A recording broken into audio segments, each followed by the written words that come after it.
Hi everyone, I'm Elizabeth Cantey, and this is another episode of Living Enlightened Every Day. Yep, we're going to live enlightened every single day. Tune in here to find out how.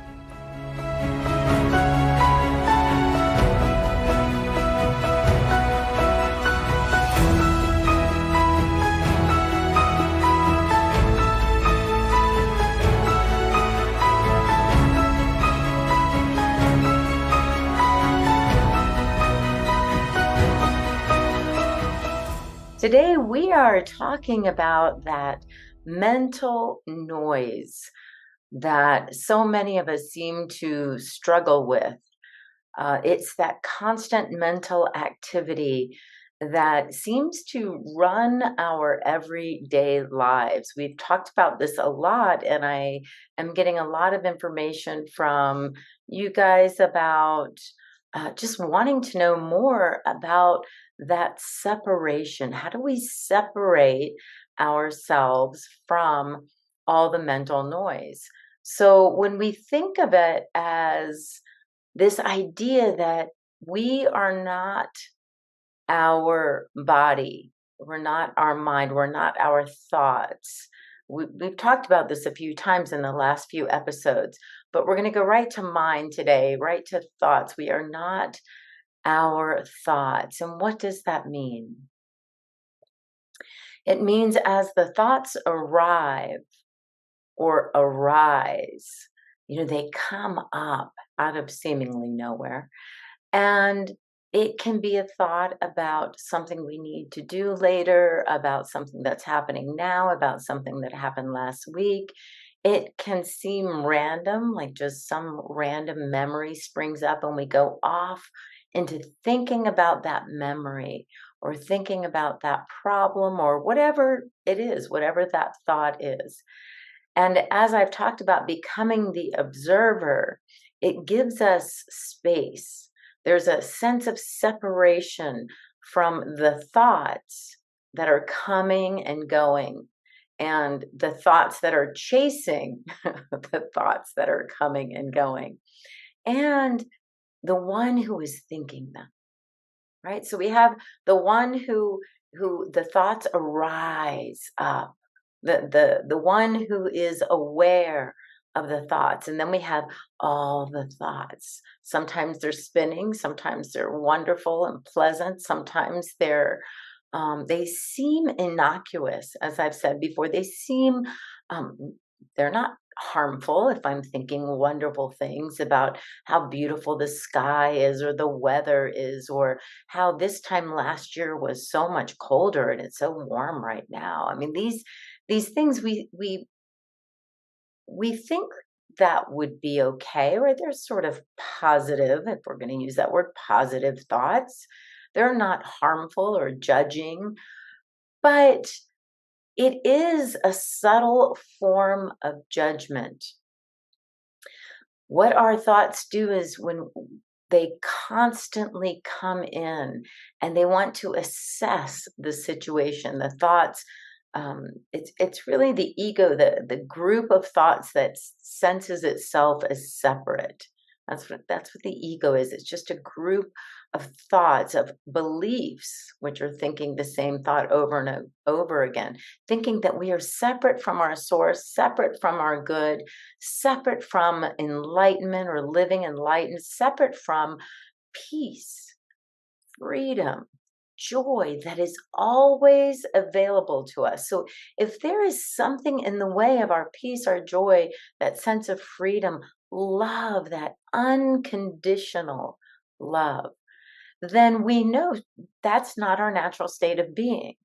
So that's kind of why I talk a lot about the mind or the mental noise and the idea of becoming the observer, recognizing that we are not the thoughts that arise. We can watch them or see them as they arise. And believe it or not, as we start to practice this, the not only do we are able to stop chasing those thoughts, just going on with another thought and another one into a full-blown memory of what happened to me when I was 12, and tears or shaking or fear or even joy, even those things that we think are good memories. It's keeping me from being right here, right now, in the present joy, in my present good that is available to me. So we become the observer, we become that spacious awareness that can see the thoughts as they arise, and we can let them go. And what we realize is as we become pretty adept at this, they are less and less just on their own by observing. Observing is non-judgmental. The observer cannot say that's a terrible thought. That's a stupid thought. The observer never says, that's a good one. Yeah, that's a good thought. So if you think the observer is saying, that's a good one, let's think on that one a little while, or let's hold on to that thought. That's not the observer, that's the ego that wants things to be good or bad, right or wrong. Again, it's that sense of separation. And sometimes, as has been pointed out, it gets very, very subtle, because sometimes we use some of the languaging in modern day law of attraction and modern day power of positive thinking, that good thoughts are what we should be thinking, and powerful thoughts and empowerment, things like that. But the observer, the consciousness that we are, the awareness that we are, the presence that we are, is neither good nor bad. It is beyond that. I think it was Rumi who said, Hafiz, I'm not sure, but one of the Sufis said, in beyond the field of right and wrong, beyond right and wrong, there is a field. I'll meet you there. Something I'm paraphrasing, not very well, but it just means beyond right and wrong, beyond our mental concepts, there is peace, presence, awareness, joy. Not joy because something good happened, not peace because it's quiet, but our natural state of being with whatever is happening. So that's that idea of the mental noise. And I go back to, I just love this, that episode on the ultimate law of attraction. And I think it was Matthew, I forgot the verse numbers, is, take no thought for what you shall eat or wear or how you will be in the world, your shelter. And as I mentioned in that episode, what we wear isn't just the clothes.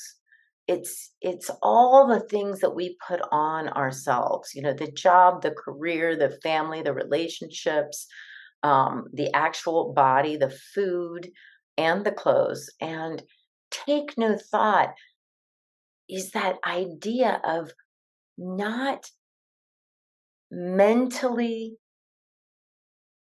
conceptualizing how things will be, could be, should be, won't be. Those are all those judgments, attachments, resistance, reactions. I talk a lot about that. It's the jar, staying out of the jar. So taking no thought. And what I've been explaining this week is that that doesn't mean we never think, but there it's in presence, in awareness, in that spaciousness where thoughts come and go. Let's say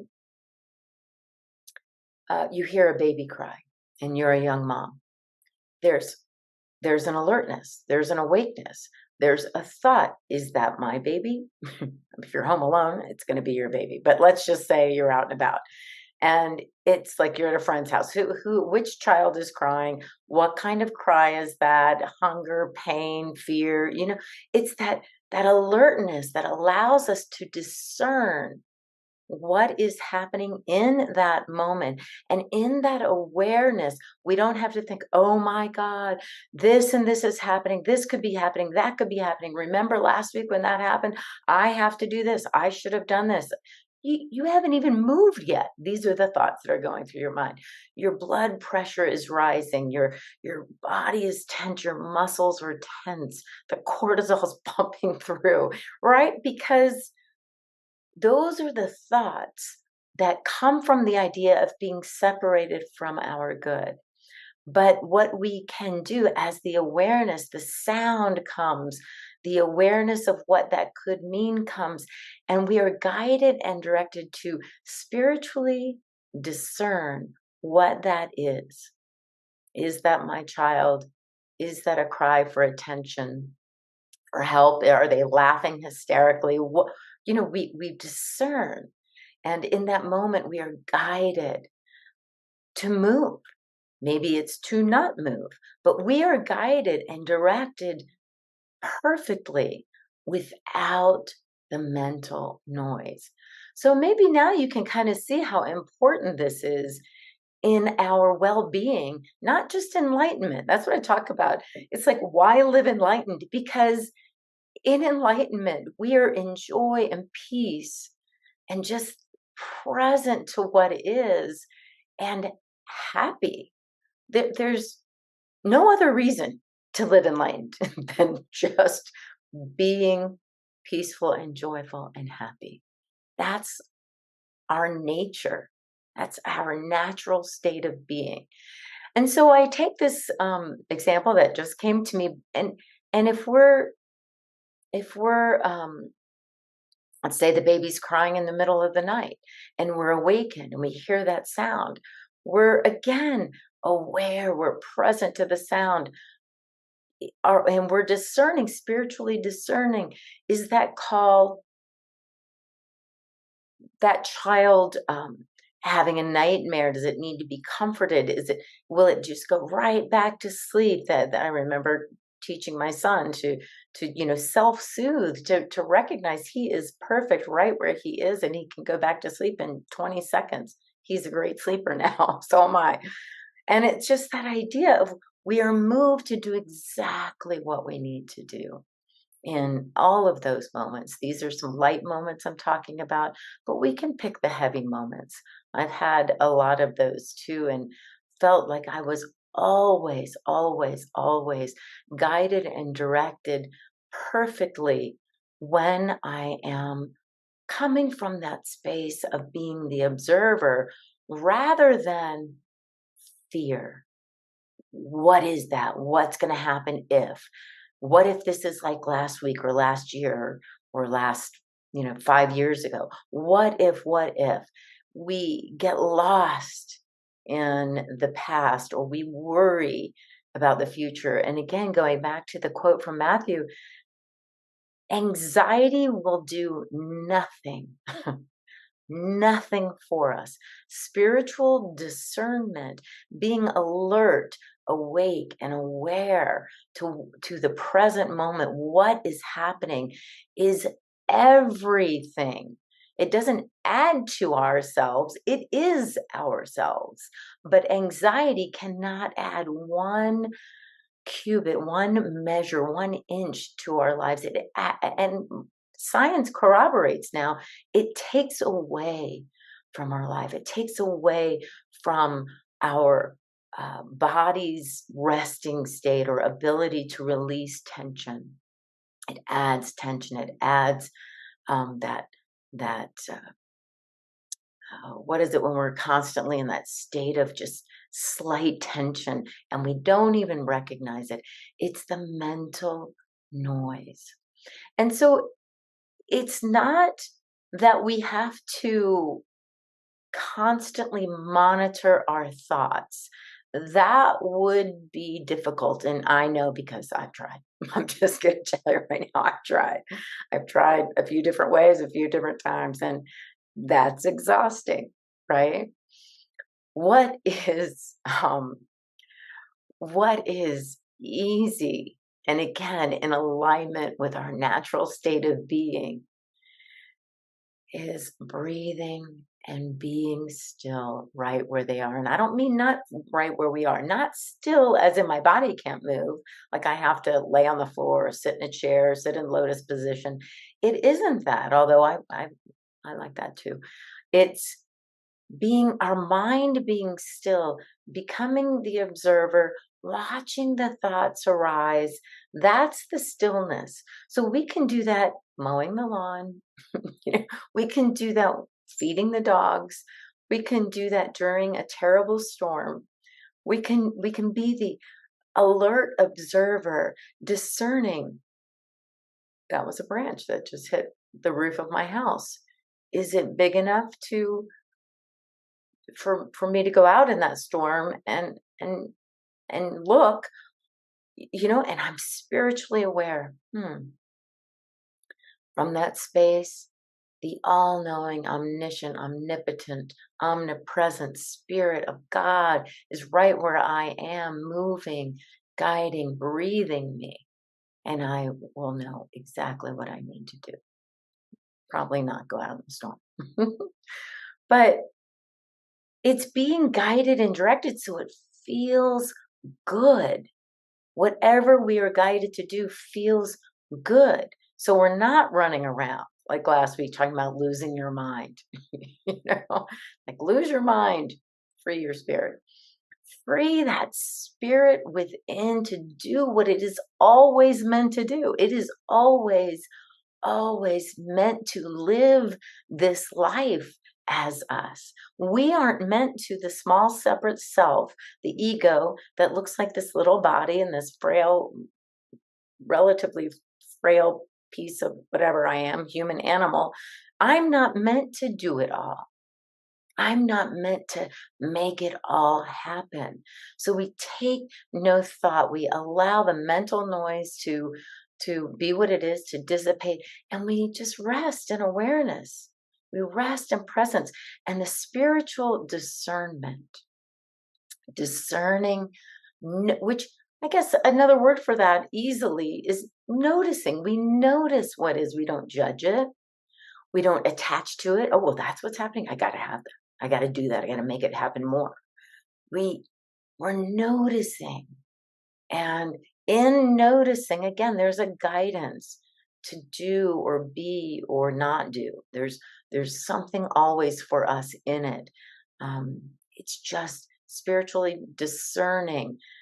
If we're in a place, a storm kicks up and there's wires or trees or branches are falling, we discern, we notice, does this feel safe? We can even ask the question, allowing that present spirit as us to guide and direct us to exactly what we need to do. And once we've done this, it's addictive. I don't know if I should use that word in this context, but it is, because that's our natural state of being. It's like this. This is how it's always meant to feel, that I'm in a flow. And it doesn't mean that things are flowing gently all around me. There are boulders, there are waterfalls, there are things in the way. But being water or air, we can have all these analogies. Being water or air, we move around them. We don't just smash up against them. So allowing for that subtle distinction in becoming the observer of our thoughts, knowing that we are not our thoughts. We are not the finite mind. And also remembering that our mind is a beautiful thing. As I said, the thoughts that come are um, as we're noticing, are informing us, spirit, mind, and body.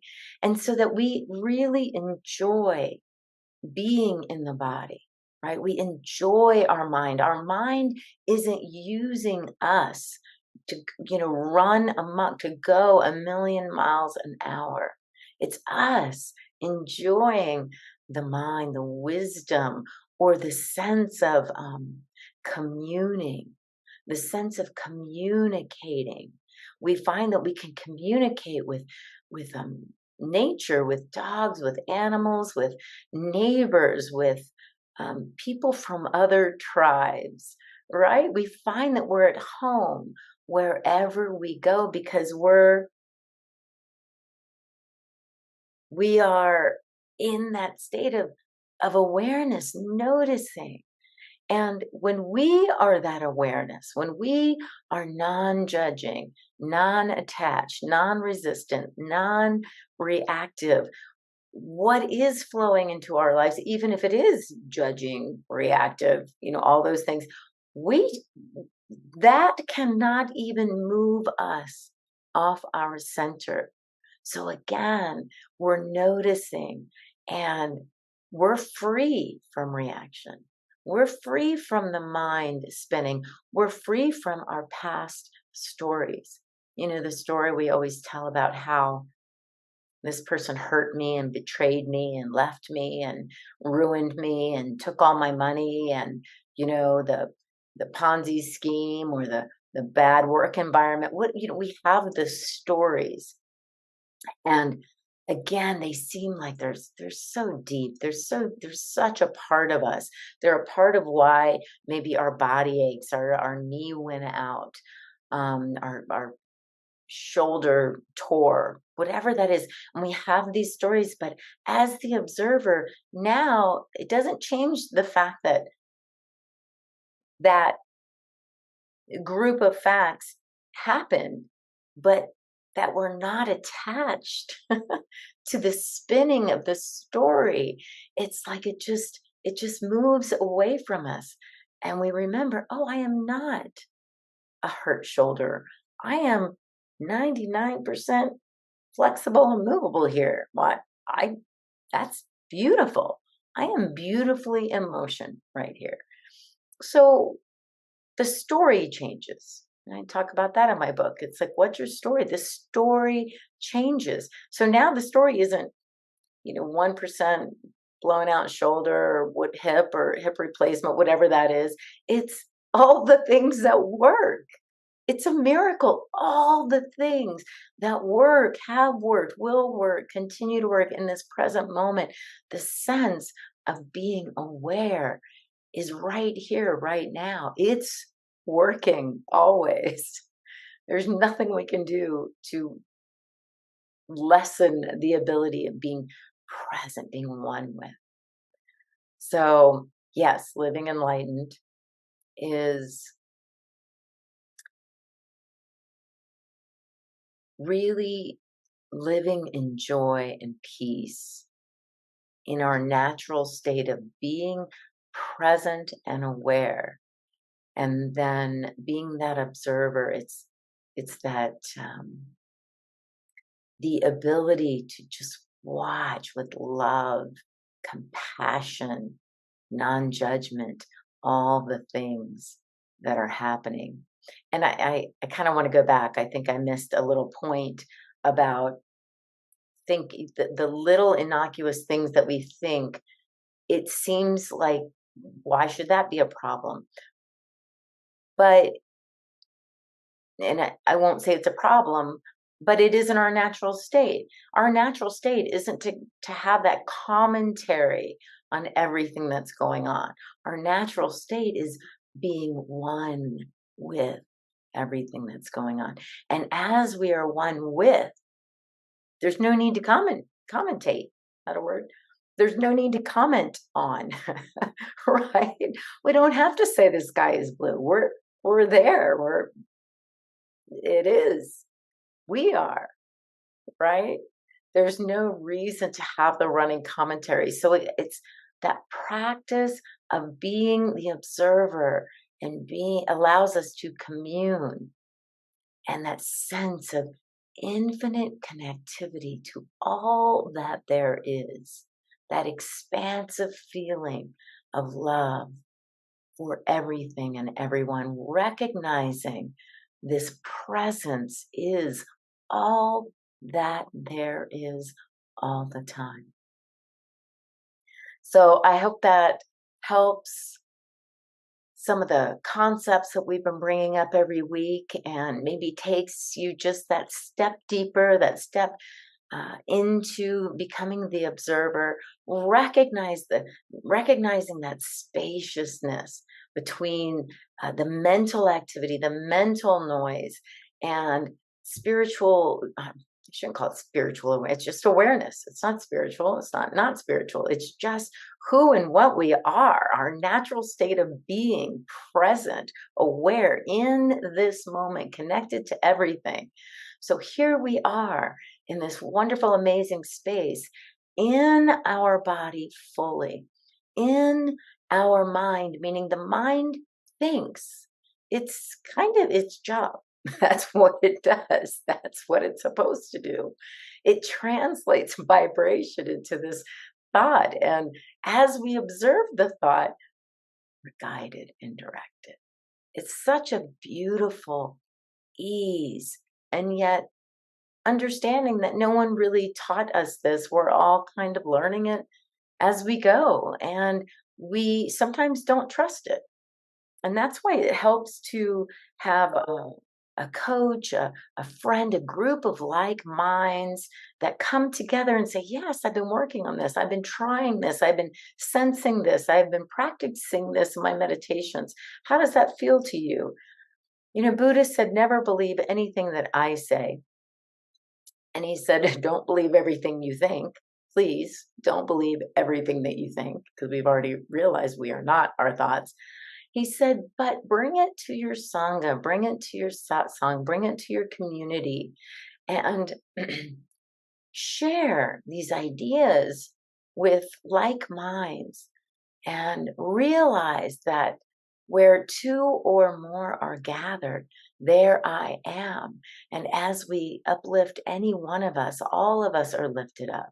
As one of us has an insight or a revelation or a moment of that beautiful integrating spirit, mind, and body, that integration, and we are just, this is my natural state of being. Hey, everyone, this is it. Join me. Here's my hand. I'll take you there.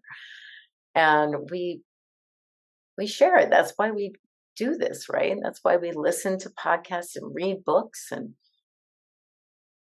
talk amongst ourselves, our like-minded friends. And friends who are not, and family who are not like-minded, guess what?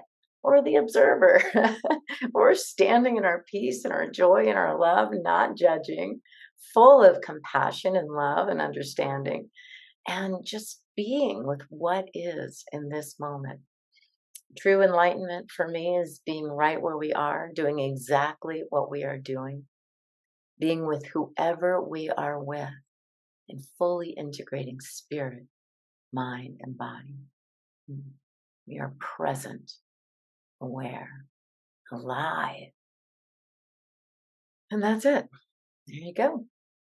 I hope you enjoyed this. If you did, hit like, hit subscribe, and just share it with a friend if you think they might want to know how to really detach, a little separation from the mental noise.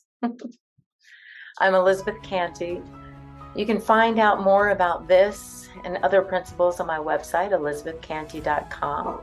These principles and more are also in my book, Living Enlightened, The Joy of Integrating Spirit, Mind, and Body, which is available on Amazon now.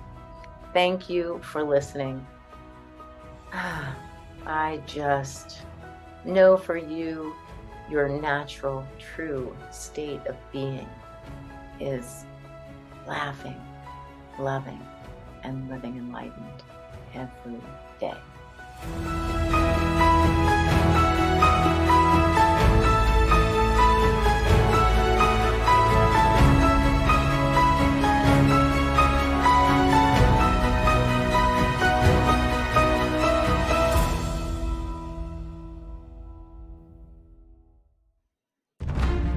Thanks for watching. Join us again next Tuesday at 7 a.m. Mountain Time for Living Enlightened with Elizabeth Cantey. Integrating your spirit, mind, and body. Learn more at www.ntmedia.org.